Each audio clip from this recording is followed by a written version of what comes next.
निवेदन करतील. 21 तारखेचा जो आपला कार्यक्रम आहे त्या संदर्भामध्ये बाबा महाराज आपल्याशी बोलतीलच.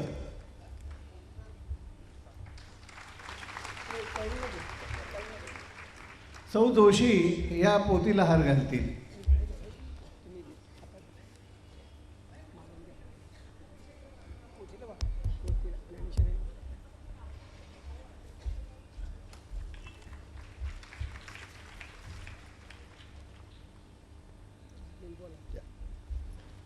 21 तारखेच्या आसन व्यवस्थेबाबत बाबा महाराजांनी या ठिकाणी सर्वांना विनंती करून सांगावं अशी मी त्यांना. मूर्ती होय गे कळवाली सोय गे,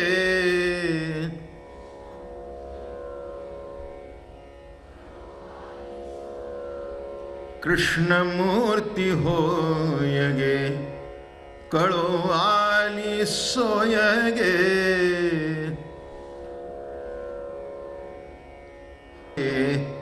कस्तुरीचा टिळा गे,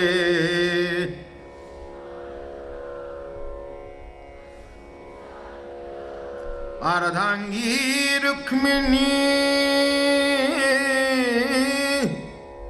अर्धांगी रुक्मिणी बिंजणे वारीती गोपी वाळा गे, गोपी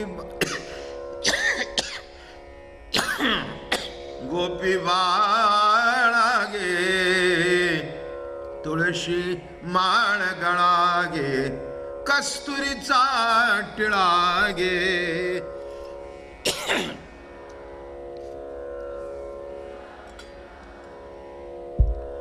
पितांबराची कास गे, कसिली सावकाश गे,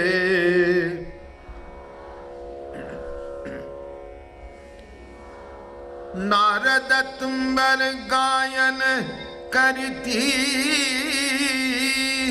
पुढे निजदास गे, नारद तुंबर गायन करीती पुढे निजदास गे, पुढे निजदास गे, तुळशी माळ गळा गे, कस्तुरीचा टिळा गे,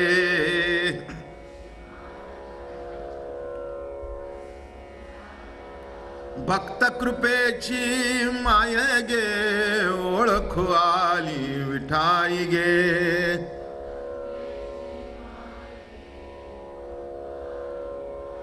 भक्त कृपेची माय गे, ओळखू आली विठाई गे,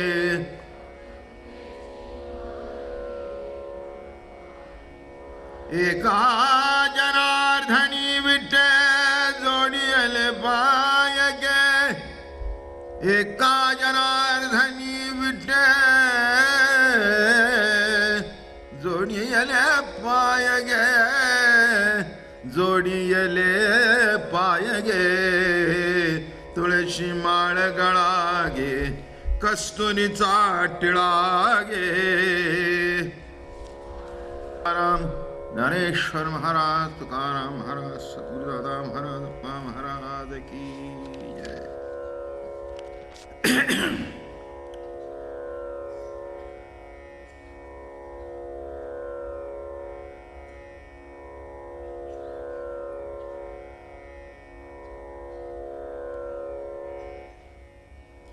माऊली महावैष्णव संत श्रेष्ठ ज्ञानेश्वर भगवान नाथ नामदेवराया तुकाराम महाराज आदी सगळे संत देवाची प्रतीती घेऊन बोलत आहेत. वाचून बोलणं पुस्तकामध्ये आणि प्रतीती घेऊन बोलणं जमीन आसमानचा फरक. वाचून बोलतात ते वाचतच नाहीत, वाचनात बुडतात. वाचूनही असं नव्हे, पण वाचण्याकरता वाचावं. नुसतं वाचन आहे आणि प्रतिती गम्य नाही. एका बाईने स्वयंपाकाचं पुस्तक घेतलं, खूप शिकलेली होती ती, मराठीची खूप डिग्र्या होत्या, वाचत होती रोज पुस्तक, पण एक दिवस नवऱ्याला करून घातलं नाही. माफ करा मला. काय रोज पुस्तक वाचत होती आणि नवऱ्याला सांगत होती, काय हो या पुस्तकामध्ये काय काय भाजी आहे. तो म्हणला, आता तू बोलता येत नाही मला काही, पण याच्यात तुझी एक तरी चाखलंयस का. असं न चाकता जे बोलतात त्यांना पंडित म्हणावं.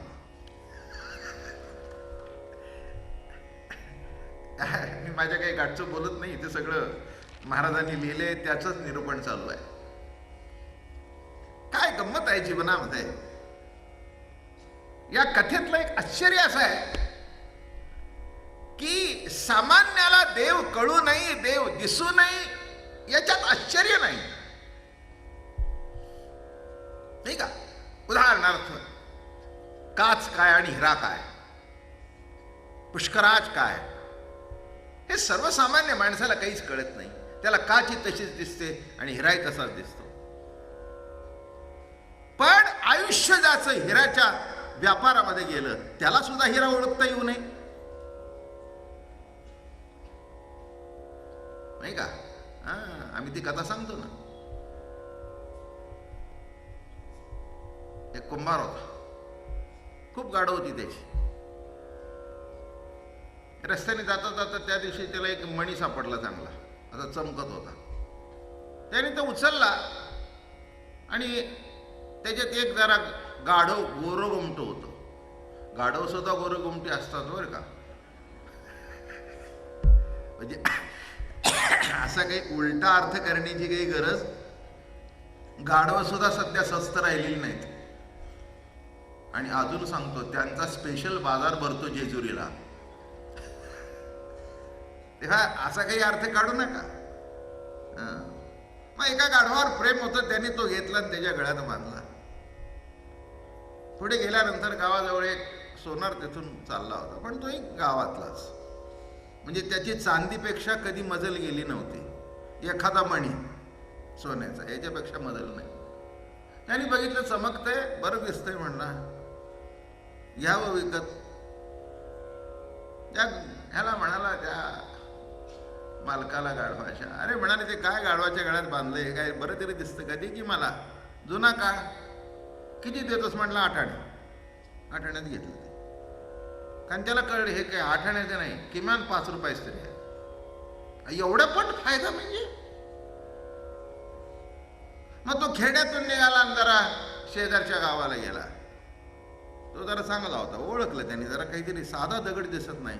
तो म्हणला, हे बघ मी तुला याचे 50 देतो. अरे म्हणलं 5चे 50.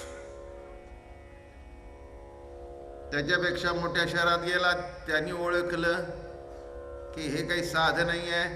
तो म्हणला 5000 देतो, शेवट करून टाकतो. तो मुंबईच्या मार्केटला आला तिथला, आणि जवेरी बाजारला गेल्यानंतर त्यानं 5 लाख ते मरता मरता वाचलं. आणि पुढचं सांगतो, त्याने तो कटिंग करण्याकरता अमेरिकेला पाठवला, त्याचे 5 कोटी झाले. कशा करता सांगतोय, मिळतं सगळ्याला पण कळतं फार थोड्याला. मिळणं जितकं महत्वाचं आहे त्याच्यापेक्षा कळणं महत्वाचं आहे, आणि कळल्यानंतर त्याची अनुभूती येणं ही संतांची लक्षणं आहेत. वर्म आहे त्याच्यामध्ये, मिळणं, कळणं आणि अनुभवणं. अरे का, मिळालं म्हणजे कळलं नाही, आणि कळलं म्हणजे अनुभवलं नाही, हे लक्षात घ्या. आणि अजून सांगू का पुढे, जे अनुभवलं त्याच्यात विरून जाणारे संत तर महाच दुर्मिळ. अरे का हो, ज्ञानेश्वर महाराज म्हणतात, आजी सत्य स्वप्न झाले माझे गे माये. माझं स्वप्न सत्य झालं म्हणजे ती अनुभूती आली, त्याच्याशी एकरूप झालो. ज्ञानदेवा घर चिदानंदी, तुका आकाश हा एवढा, तेवढा अनुभव झाला. काय व्यावहारिक भाषेतून बोलताना तुकाराम महाराज म्हणतात, आम्ही कुळबट कुळवाडी, आम्ही कुणबट कुळवाडी. आम्ही कोण आहोत? कुणबट कुळवाडी आहोत. पण प्रतिथी गम्य जेव्हा भाषा येते तेव्हा म्हणतात तुका आकाश आहे एवढा. अजून एक फार सुंदर वाक्य आहे त्यांचं, तत्वमसी विद्या ब्रह्मानंदी सांग तोची झाला अंगे स्वये तुका. तो तुका अंगाने झाला, हा त्यांचा अनुभव आहे.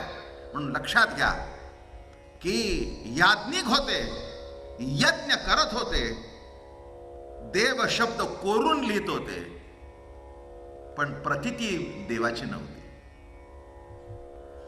हेच कृष्ण चरित्राचं वैशिष्ट्य आहे. हो, कौरवांना कळला नाही, मान्य आहे, दुष्ट बुद्धी तरी होते. लक्षात घ्या, मी थोडासा गमतीदार विषय सांगतो. तामसी वृत्तीचे होते, तामसी गुणाचा प्रादुर्भाव होता, म्हणून कौरवांना कळला नाही. हे तर सात्विक होते ना, यांना का कृष्ण कळू नाही? माझं बोलणं कळलं? कौरवांना कळलं नाही, मान्य आहे. शिशुपालाला कळलं नाही, मान्य आहे.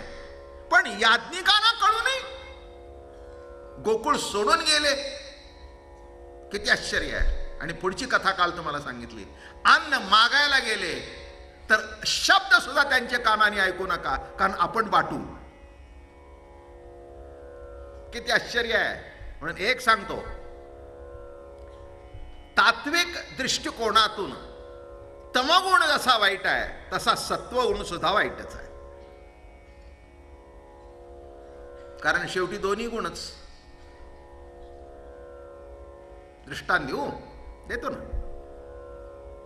मिरची ही तामस नाही का, आणि साखर ही सात्विक.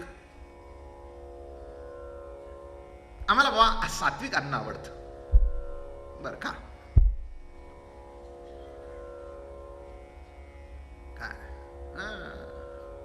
आम्हाला की नाही ते मिरची फार तिखट हो. तामसी वृत्तीची माणसं आहेत, त्यांना बडी वाटते. सांगू का? काही सांगायला पाहिजे, एवढं ऐकल्यावर कळायलाच पाहिजे. मी मागेच सांगितलं होतं, एक माणूस जर लग्नामध्ये गेला, बासुंदी खाल्ली, दुसऱ्या दिवशी तांबे घेऊन पळतंय. आणि पुढचं सांगू का, दुसऱ्याने मिरचीचा खरडा खाल्ला, तोही पळतोय. दृष्टांत कळला? हा तिखट खाल्लं म्हणून पोट बिघडलं, आणि याने गोड खाल्लं म्हणून पोट बिघडलं. तसं तामसी गुण हाही वाईट आहे, आणि सत्व गुण हा गुण आहे म्हणून तोही वाईट आहे. हे लक्षात घ्या, दोन्ही वाईट आहे. म्हणून ज्ञानोबाराय म्हणाले, ज्ञानापाशी सत्वगुण बांधी जे बोलणे बहु केले, मूळ ज्ञानाच्या ठिकाणी कोणताच गुणातीत.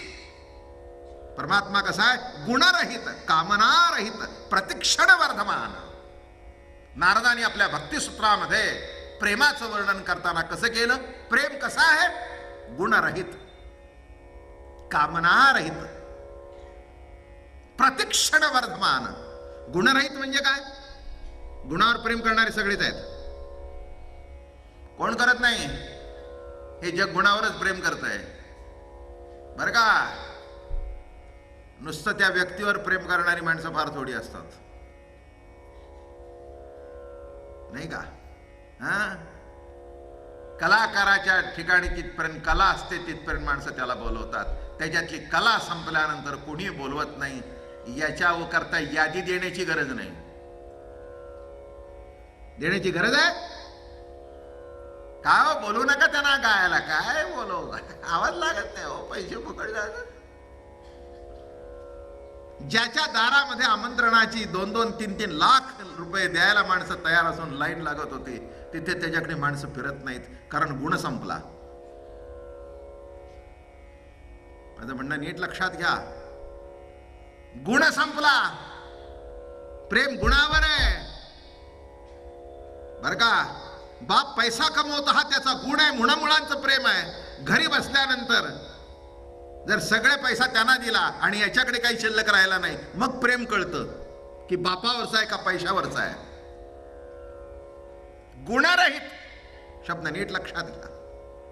या महाराष्ट्रामध्ये नाही, जगामध्ये फार मोठे मोठे मोठे मोठे नट होऊन गेले. याच नटांच्या वाईट अवस्थेवर महाराष्ट्रामध्ये मोठं नाटक झालं, नाही का? मला वाटतं आपल्या काय त्या नाटकाचं नटसम्राट. केवढं मोठं नाटक झालं. तिथे त्याच्या तिकिटाकरता लाईन लागत होती, तिथे बाहेर बसला तरी माणसं ओळखेनात. जीवनातली मोठी ट्रॅजेडी आहे ही. पण असं एक व्यक्ती भेटली की आवाज संपला, सगळं संपलं, पण केवळ त्याच्यावर प्रेम करणारे. प्रेम असंच असतं. माझी एवढीच तुमच्याकरता आणि माझ्याकरता प्रार्थना आहे की आपल्याला आयुष्यात अशीच माणसं भेटावी की गुण संपला तरी आपल्यावर नितांत प्रेम करणारी भेटावी, तर जीवनाचे सार. काय उपयोग आहे हो? काय उपयोग आहे? नाही तर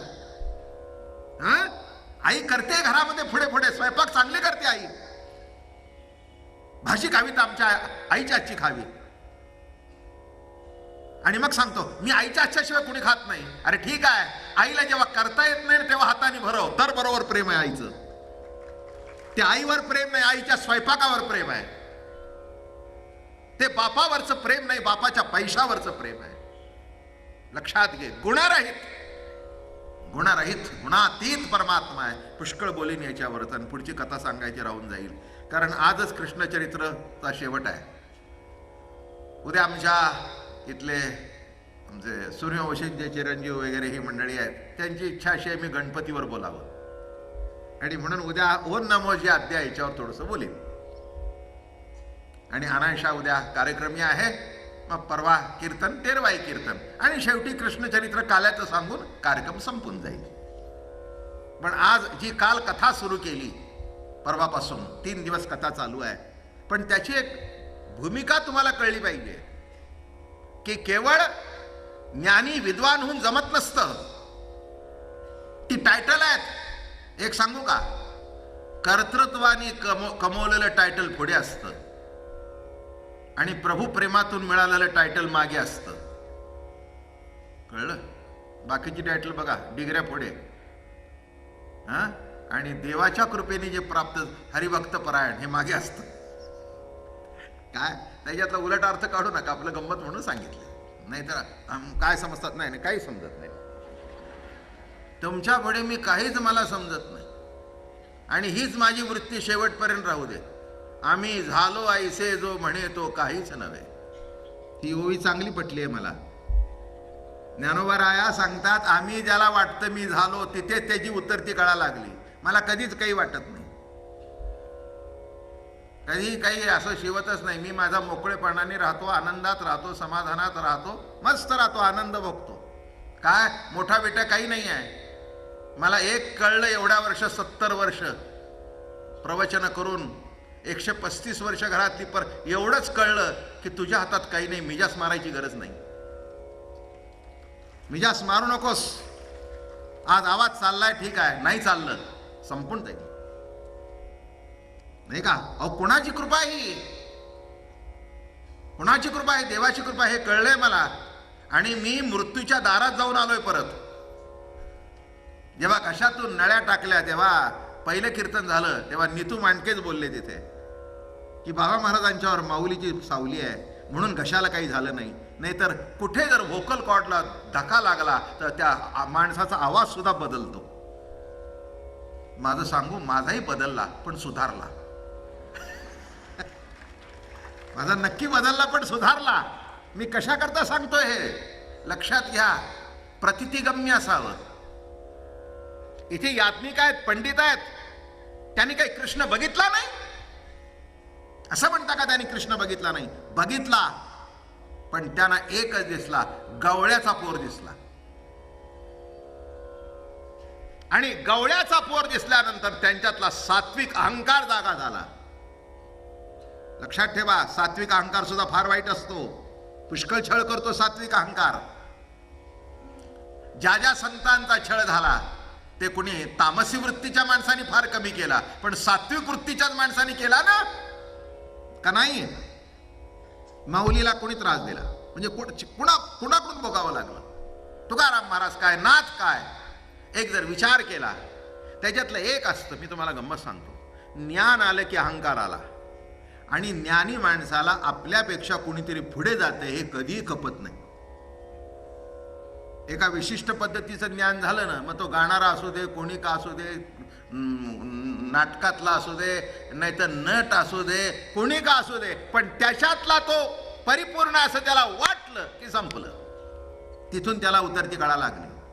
तेव्हा यांना असं वाटलं की आमच्याकडे एवढं ज्ञान आहे. त्याच्याकरता ज्ञानोबारायांनी लिहिलंय, शब्द ज्ञाने होसी आगळा. किती गोड लिहित आहेत बघा. शब्द ज्ञाने होसी आगळा, म्हणसी न बिहे कळी काळा. आणि कळी काळाला घाबरणार नाहीस एवढं तुझ्याकडे ज्ञान आहे.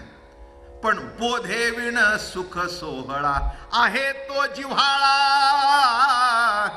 वेगळाची, भस्म उधळण जटा वारू. काय म्हणतायत? अरे आहे तो जिव्हाळा निराळाच आहे. शब्द ज्ञानाने आगळा वेगळा होशील. माणसं तुझा सत्कार करतील, मानपत्र देशील, पण शेवटी तू कोरडा राहशील. हा मानपत्र म्हणजे हा जगाने गेलेला सन्मान आहे. पण आपल्याला आपल्या अंतःकरणामध्ये तृप्तता वाटणं हाच आपल्या जीवनातला सन्मान आहे. नाही तर काय उपयोग आहे? काय उपयोग आहे? लोक मानतायत. मी असे किती किती गमती बघितल्यात. एका ठिकाणी एका मोठ्या कीर्तनकारा तिथे बसलो होतो. विचारू नका कधी मला कोण.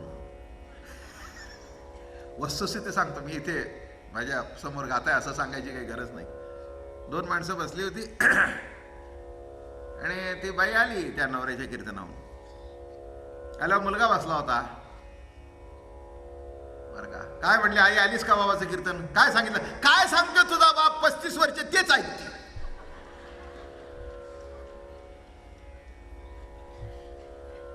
माझं म्हणणं कळलं का? आता तुमच्या घरातले जर समाधान पावले नाही तर 1 तास येणारे केव्हा?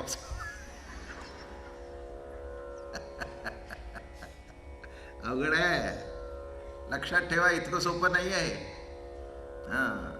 म्हणून लक्षात घ्या, एवढे याज्ञिक होते. कसं लिहिलंय बघा.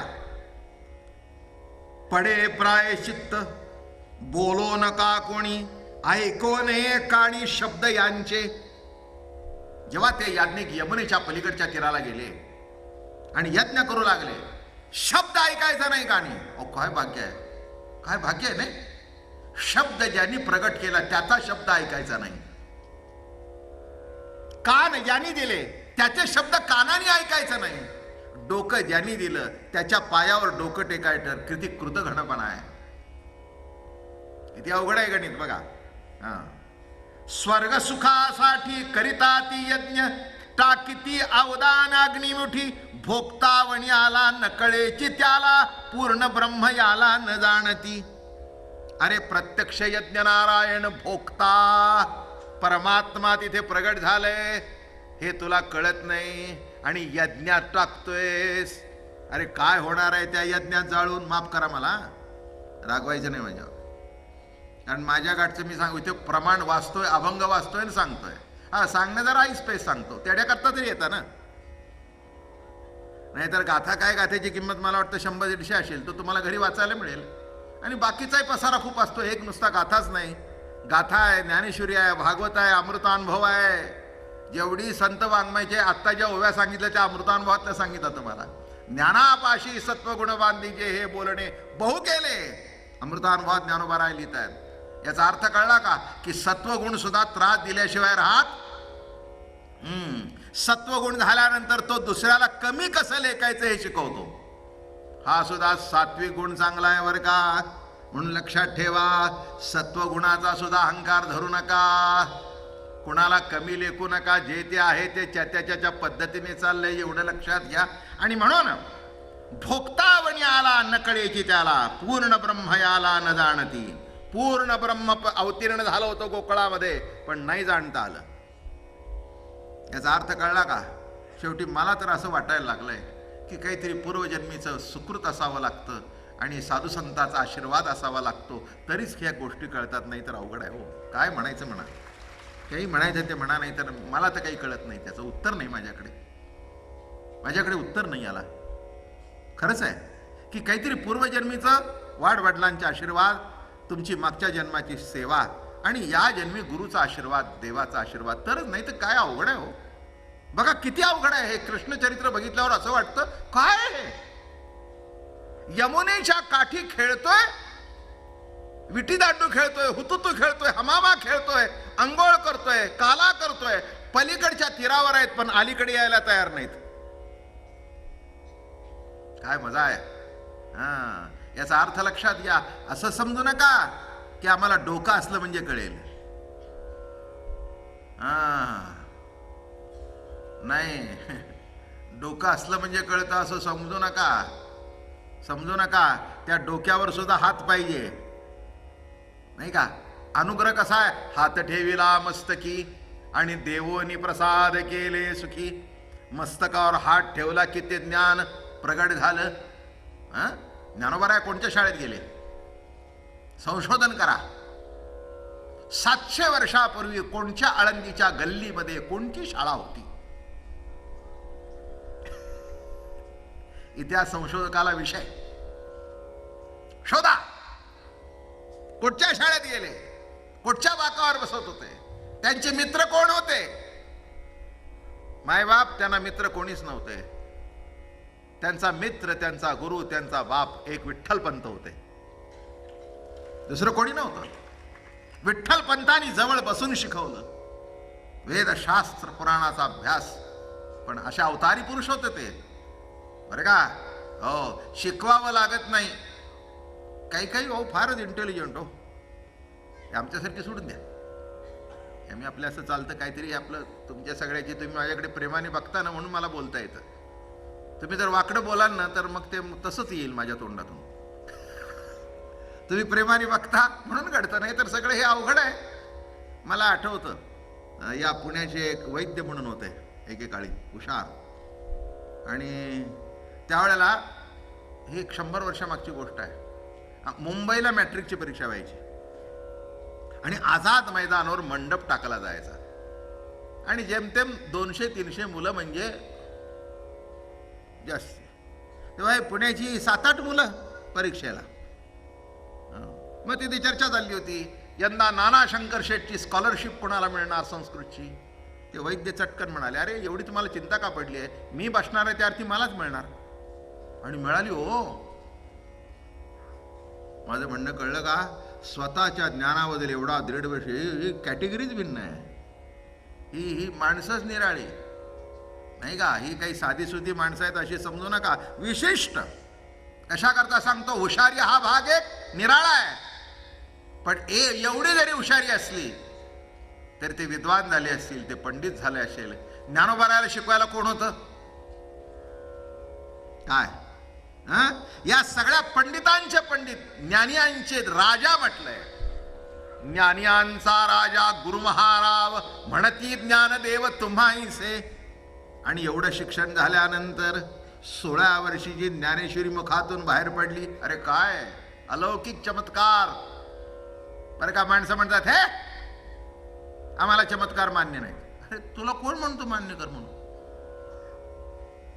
नाही का. मी एक लक्षात ठेवा, एक गोष्ट मी मानली, मला पटली, मी मानली. तुम्ही म्हटलं आम्हाला मानत नाही बाबा महाराज. अरे कुठं पटलं? नाही, ते सोडून द्या ना, सोडून द्या ना. माफ करा मला. न पटलेल्या पोरांच्या बरोबर आयुष्य काढता आणि शेवटी इस्टेटी त्यांच्याच नावावर करता, बाबा महाराजाच्या नाही. आणि नकोही. काय किती जरी बायको पटली नाही तरी पदरी पटलं, पवित्र झालं.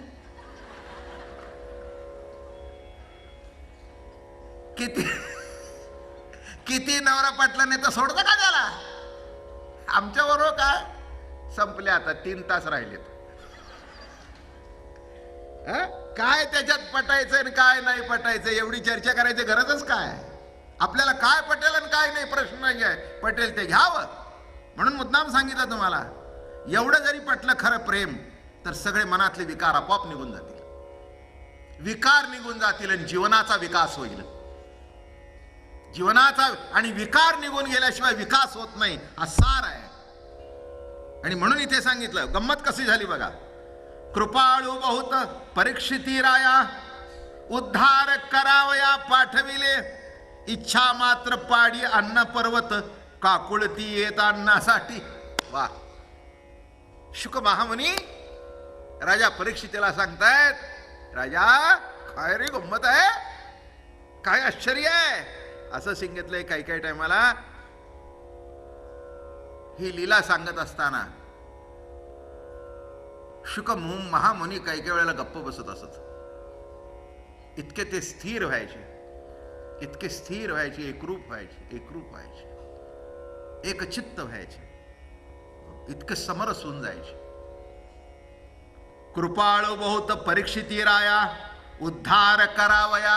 अरे ते जे पाठवले एक होत, ती याज्ञिक खवचट होते, पण त्यांच्या ज्या ऋषीपत्न्या होत्या त्या अत्यंत प्रेमळ होत्या. त्या सकाळी उठून बरं का इकडे तिकडे बघायच्या नाहीत, नदीच्या पलीकडे बघायच्या. कृष्ण सख्या, काय रे आमच्या हातून चुकलं, काय आमच्या हातून चुकलं की एवढा अंतराय पडला, तुझ्यामध्ये ना आमच्यामध्ये नदी असावी.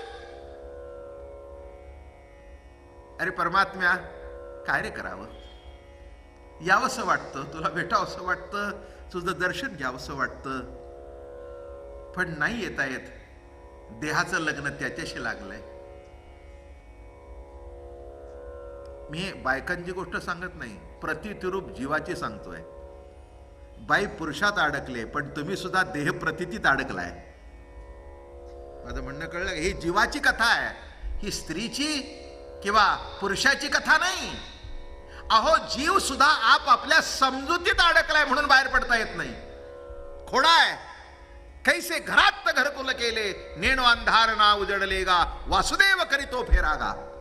घरात घरकुल करून बसलाय, बाहेर पडता येत नाही आपल्या विचाराच्या समजुतीतून. बघा, एखादा आपल्या घरातल्या माणूस एक समजूत करून घेतो आणि बाहेर पडत नाही, आणि तो बाहेर पडत नाही म्हणून घरातल्या माणसांचं जीवन मृतप्राय होऊन जातं, थकून जातात. कशी समजूत काढावी, एक कल्पना धरून बसल्यावर बाहेर पडणं अवघड आहे. लक्षात ठेवा, हे किती अवघड आहे बघा याच्यातलं गणित. नाही देव पटला, आणि या म्हणतायत सख्या कृष्णनाथा, प्रार्थना पोचली. अरे प्रभू, तुझ्या गोकुळामध्ये राहणारे किती रे भाग्यवान, किती रे भाग्यवान. तू त्यांच्या घरी जातोस, त्यांचं लोणी चरतोस, त्या येतात, तुला आपल्या घरचं खाऊ घालतात. पण कृष्ण सख्या, आमचं नाही रे तेवढं भाग्य. आणि ते ऐकलं कानाने. कृष्ण म्हणाले, काही हरकत नाही, जाऊ द्या, हे सगळे विद्वान जाऊ द्या, पण त्यांच्याकरता आपण जाऊ. इथे काय म्हणतायत बघा, इच्छा मात्रे अन्नाचे पर्वत उभे करण्याची ताकद आहे. अहो हे बघा, अन्न हे परब्रह्म ना, नाही का? वदनी कवळ घेता आपण म्हणतो ना, अन्न काय? ब्रह्म आहे. मग आता ब्रह्म जर परमात्मा आहे, तर अन्न निराळं करण्याची काही गरज आहे का? म्हणेल तेवढं अन्न. अन्नाचे ढीगच्या ढीग उभे करता येतात, पण त्यांच्या घरी मागण्याची गरज काय? एक लक्षात ठेवा, मागण्यामध्ये प्रेम निर्माण होतं, आणि मागणे संपले की सगळं संपलं, मजा संपली जीवनातली, कौतुक संपलं. बरं का, मी माझ्या घरातली गोष्ट सांगू का? सांगतो ना. काय आमच्याकडे काय तसं काही, माझ्याकडे काय तसं काही इतकं काही लपवण्यासारखं काही नाही आहे तसं. आम्ही आमच्या आई वडिलांना, आमचे दादा महाराजांना 4 मुलगे, त्याच्यात आमचे वडील शेवटचे, आणि 4 मुलामध्ये फक्त आम्ही 2, ही आमची थोरली बहीण आणि मी, दोघच. पण शिस्त होती बरं का, अजूनही चालू आहे तीच. अगदी कडक शिस्तीत वाढलो गेलो. पण असं होतं, आई वडील गेल्यानंतर आम्हाला दोघाला एकच दुःख झालं की आता आम्ही कुणाकडे मागायचं, आमच्याकडे नव्हतं म्हणून नाही. मला आठवतं आमचे वाढदिवस, आमचे वडील, माईचा म्हणा माझा, ते ती तर मंत्रालयामध्ये जॉईंट सेक्रेटरी होती त्या काळात, तिला 15-20 हजार रुपये पगार, एवढा हायर पोस्टला होती. आणि वाढदिवसाला मग की नाही ते असे 100 रुपये काढून द्यायचे, म्हणजे नको तुमचे पैसे आम्हाला. हा, एवढी मोठी वकील झालीस, पण तुला अक्कल नाही बरं का माडे. हा, पैसा करता म्हणतेस माझ्याशी बार बार, हे घेऊन टाक 100 रुपये. पैसे नाहीत म्हणून नाही, मागितले की त्यांनाच बरं वाटायचं. आणि येणाऱ्या 10 लोकांना सांगायचे, ही तुमची शहाणी आहे, आज हटून बसली होती पैसा करता. आमच्या बाबतीत तसंच व्हायचं. वाढदिवसाला दिले की नाही 100, भाऊ मला नको आहेत, नको आहेत. अरे काय रे, एवढं प्रवचन करतो ना आणि पैसा करता हटतोस. पण त्यांना ते बरं वाटायचं, इतका आनंद मिळायचा. पुन्हा 100 रुपये काढून दिले की नाही, मग सांगायचे अहो तुमचे महाराज आज रुसून बसले होते. काय कमी आहे पैशाला. एक सांगतो, ते वासरू गाईला डुशणी देतं आणि पाना येतो, तसंच घरामध्ये आपण एकमेकाला प्रेमाची डुशणी देऊन घरातला पाना वाढवायचा असतो. एवढं जरी शिकलं तरी कळेल. माझं म्हणणं कळलं का? पुष्कळ ऐकण्यासारखं आहे माझ्या घरातलं सुद्धा. ते शेती बघत होते, जी शेती आहे फलटणला, इनामदारच आम्ही. बघत असताना माझ्या पुढे एक दिवस सगळा शेतीचा व्यवहार म्हणले, आता मला ते बघता येत नाही, तू बघ. माझ्या पुढे शेतीतली शिल्लक काढून 1,00,000 रुपये ठेवली. हा सगळ्या हिशोबातली शिल्लक, हे घे आणि पुढचं बघ. भांडवल पुन्हा मला मागायचं नाही, काही नाही. मी त्यांना म्हटलं गमतीने, ऐका बरं का, मी प्रेम सांगतोय, आपुलकी सांगतोय, जिव्हाळा सांगतोय, माझी कथा सांगत नाही. मी म्हटलं याच्यातले लागेल तेवढे तुम्ही उचलून घ्या, आमचं काय करायचं बघू.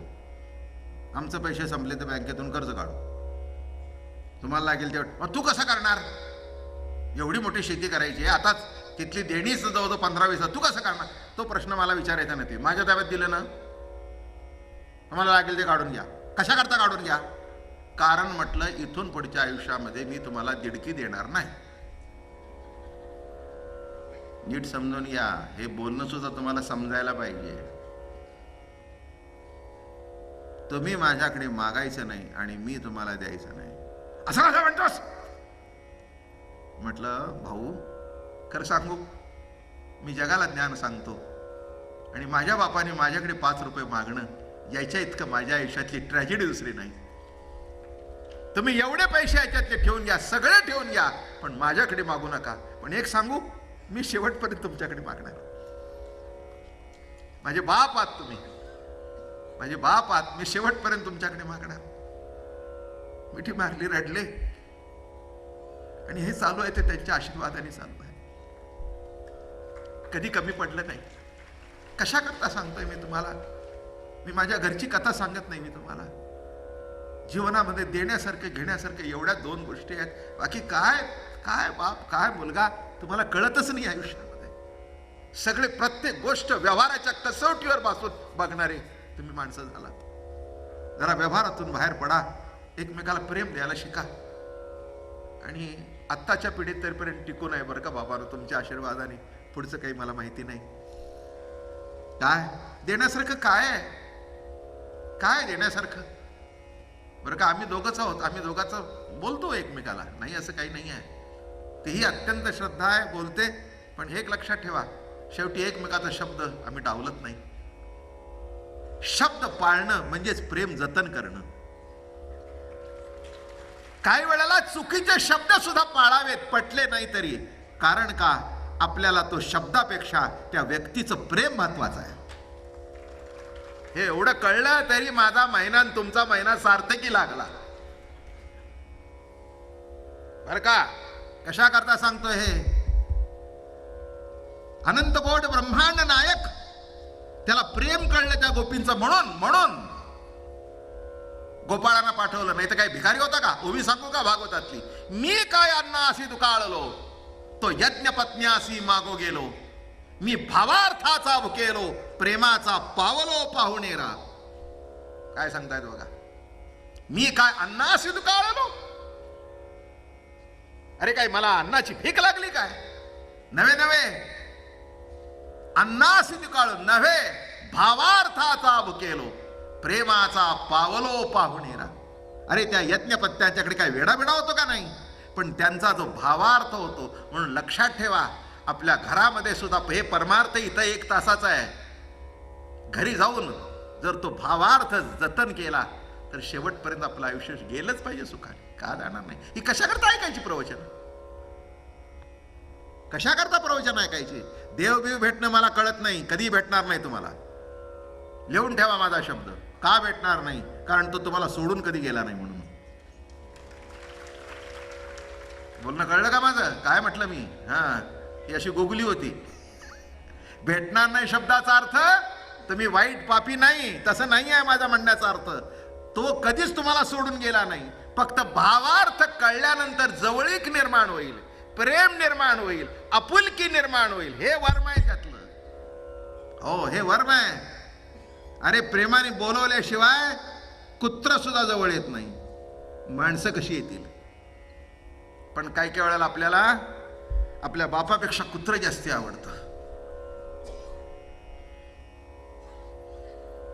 कुत्र्याकरता 100 रुपयाचं मटण रोज आणतील, पण बापाच्या औषधाला 5 रुपये नसतील. माफ करा मला, हे मला माहिती आहे म्हणून बोललो मी. लक्षात घ्या, इथे काय जाणलं परमात्म्याने? भावार्थ जाणला. इच्छा मात्रे पाडी, गडियासी कळे तेथील प्रकार, निगती सत्वर तेथोनिया. येओनिया कृष्ण सांगितले त्यांना, हसे चक्रपाणी नामा म्हणे. गोपाळ गेले.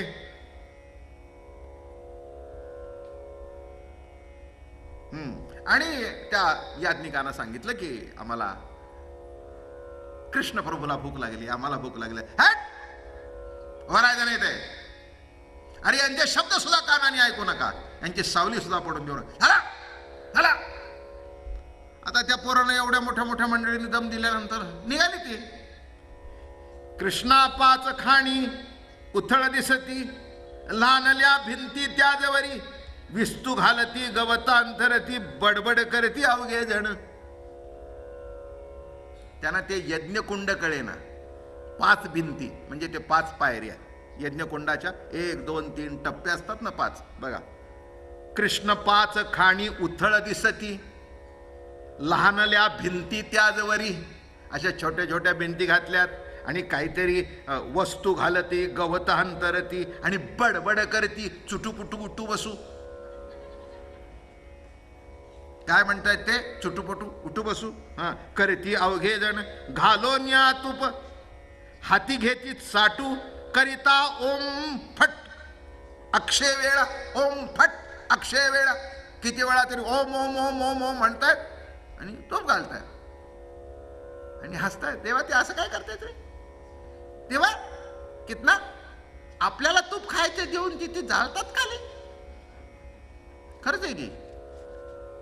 खरंच आहे ना? मला सांगा की, एखाद्याला भुकेला दारात तुमच्या यावा आणि तुम्ही अग्नीत घास टाकावा. अरे त्याच्या पोटात सुद्धा जठर अग्नी आहेस की, तिथे टाक की. जठर अग्नीमध्ये पोचला म्हणजे अग्नीला पोचलाच ना. हे कसं कळत नाही तुम्हाला? माझं म्हणणं नीट लक्षात घ्या. मिळाला असे मेळा, लाकडाचे पाळे घेऊन या बैसला. मेळाला असे मेळा त्याज पुढे, एवढेसे भांडे तादुळ शिजवती. तुझला काय देती त्यातून या. घडी घडी उठती, घडी घडी बैसती. एवढा एवढा भात शिजवतात आणि त्यात टाकतात. एकदा उठते बसते, उठते बसते, उठते बसते. अरे ते एवढे स्वतःच उठतंय बसतंय, अजून त्याला बसायला नीट ठिकाण मिळालं नाही. ते देवा तुला काय बसवतील? कसं लिहितात नामदेव राय. एवढेसे भांडे घडी घडी उठती, घडी घडी बैसती. त्या काय श्रीपती आम्हा सांग. अरे हे श्रीपती काय कशा करता उठतात, कशा करता बसतात, असं करतात, असं करतात, असं करतात, असं काय भानगड आहे? काय चतुराई असे त्या गोपाळा, भावासी बोलला नामा म्हणे. अरे काय भानगड आहे देवा? ही त्यांची तिची भानगड काही कळे ना. आणि देवा एवढी भानगड करून पुन्हा आपल्याला खायला देत नाही. त्या गोपाळांना काही ते बरं वाटलं नाही आणि हे देवाला सांगतायत. देव हसतोय.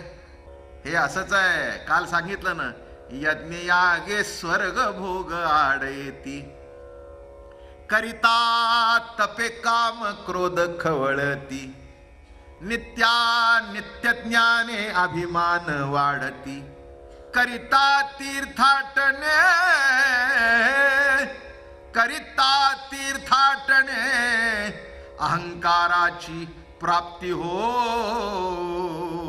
धन्य ही आनंदाची सापडली वेळ. अरे काय सांगू, आनंदाची वेळ सापडली. महाराज म्हणाले मोठं कौतुक झालं. गडिया असे देवा सांगितले देवे, स्त्रिया ते सांगावे जाऊन या. नको कृष्णा द्विजा मासी मारिती. अभय श्रीपती त्यासी देत. हे म्हणले आता असं करा, फ्रंट गेटनी जाऊ नका, बॅकडोर एंट्री. काय पुढून जाऊ नका, मागच्या दाराने जा. आणि त्यांच्या ज्या महिला आहेत ना, मोठ्या भाविक आहेत, त्या याज्ञिकांच्या स्त्रिया आहेत, अतिशय भाविक आहेत. नको म्हणे द्विजा अम्मासी मारुती. अरे एकदा असे मोठे मोठे डोळे करून वटरून बघत होते. आधीच ते सात्विक होते, दिसतात सात्विक, पण वृत्तीत आमिष आहे. हा, क्रोध त्यांच्याजवळ वस्ती करू नये, असे लाल लाल डोळे कर, मारतील आम्हाला कृष्णा. कृष्ण म्हणाले काळजी करू नका, तुम्ही त्यांच्या समोरूनच जाऊ नका, असे मागून जा. त्वरे करून या गेले स्त्रियापाशी, सांगितले त्यासी वर्तमान. ऐकून या आईसे उठलिया सत्वर, वर्जिती भ्रतार तेव्हा त्यांचे. हा, असं आहे. काय मजा घडली बघा. गेले दारात उभे राहिले सगळे, हात जोडले. मातोश्री आई हाक मारल्याबरोबर दारात आल्या, बघितलं माझ्या कृष्णाचे सवंगडी आहेत, आमच्या प्रभूचे. जवळ घेतलं, सगळ्यांना अंगावर हात लावले. अरे बाबांनो, केवढे भाग्यवान आहात रे तुम्ही. काय रे केलं होतं तुम्ही मागच्या जन्मी, काय रे केलं होतं मागच्या जन्मी, काय केलं होतं म्हणून काय सांगू. हे सगळे गोपाळ साधे नव्हते, जन्मजन्मांतरापर्यंत तपश्चर्या केलेले महात्मे होते. ते दिसत होते गोपाळ. काय असतं, दिसणारच तो. अहो, तो जर राजा आल्यावर हे गोपाळ दिसणारच. काय देवाचा देव तिथे प्रगट झाल्यानंतर हे साधे दिसणारच. वस्तुस्थिती होती ही. पण ते जन्मजन्मांतर याची भेटी लागी वृत्ती उपवास, सेविली गंगेची तटाके उदास. त्याची सुकृतासी आजी आले निणो घोष. जन्मजन्मांतरापासून जी तपश्चर्या केली होती त्याचं फळ म्हणजे आज हे गोपाळ होत आहे. आणि जवळ घेतलं, बाबांनो काळजी करू नका. हो, ऐकून यायचे उठली आस्वत्वर. जाऊ दे म्हणे, काय नवरा म्हणेल ते म्हणेल, काय म्हणेल ते म्हणेल. आता त्यांना नाही कळत, त्याला काय करायचं. इथल्या बायका पुष्कळच्या म्हणतातच ना.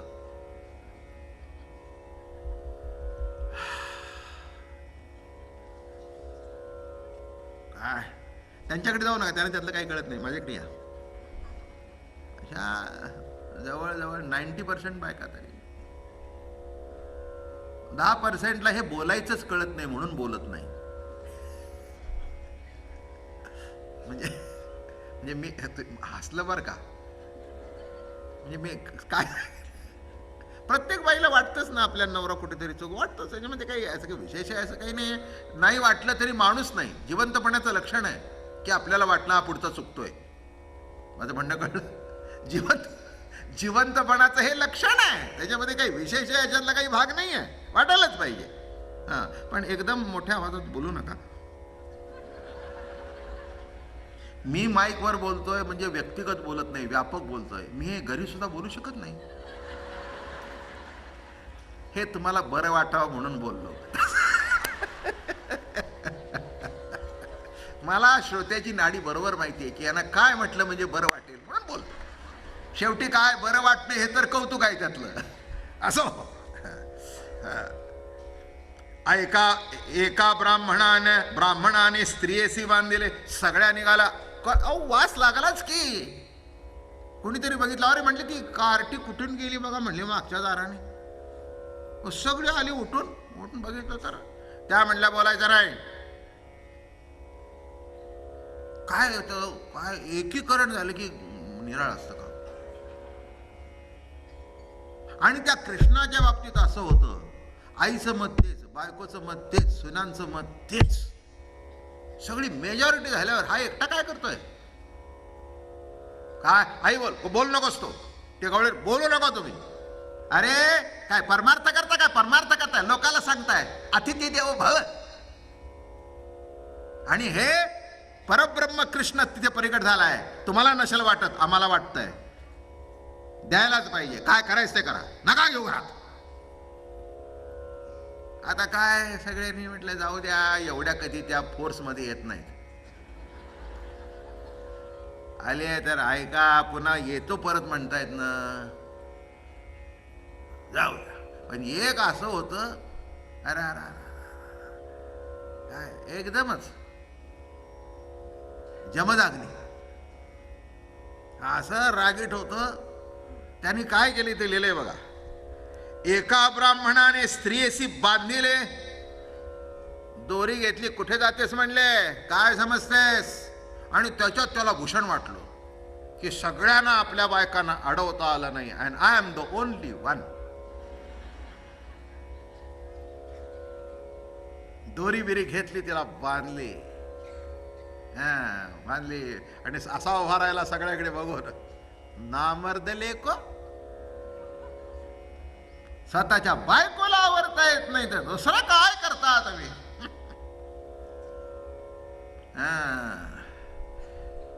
याशी बांधल्यावर बघू लागली तिची, हे म्हणे काय समजतोस मी जास्त मारतोस, देहाशी लग्न लागलंय, घे तुझा देह, जीव त्याचा आहे.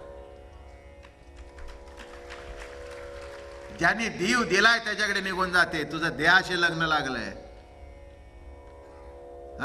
माझी वृत्ती काय तुझ्याशी बांधलेली नाही, जाऊ दे म्हणून. आहे का वृत्ती बांधलेली तुमची? राहते का घरी नीट? काय कुठेही जातेस ना, अगदी सात्विक सांगतो, अगदी एकदम फट्ट सांगत नाही, विकाराचं सांगत नाही.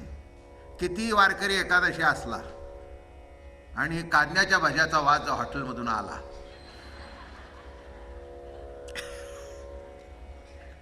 तर त्या वारकऱ्याला सुद्धा वाटतं असं द्वादशी असती तर बरं, म्हणून घरी आल्यावर सांगतो, ए कळलं का, उद्या सकाळी द्वादशीला कांद्याची भजी कर. ती म्हणली वास गेला का? तो म्हणला मी तरी काय करू, नाग देवानी दिले ना वास गेला, मी काय करू. माझं बोलणं समजतंय का? वृत्ती शेवटी कुणाच्या ताब्यात नाही आहे, कुणाच्या बाच्या नाही ताब्यात, कुणाच्या बाच्या ताब्यात नाही. इथे बसून जग फिरून येईल, याच्याकरता भलतं सलतं बंधन करू नका, एक कंट्रोलमध्ये ठेवा बरं का. ह्याच्यापेक्षा जास्ती कराल तर ते तुमच्या अरे या मनाने भल्या भल्याला खड्ड्यात घातलंय, हजारो वर्ष तपश्चर्या करणारा खड्ड्यात घातलंय, तर तुम्ही कुठले लागून गेला.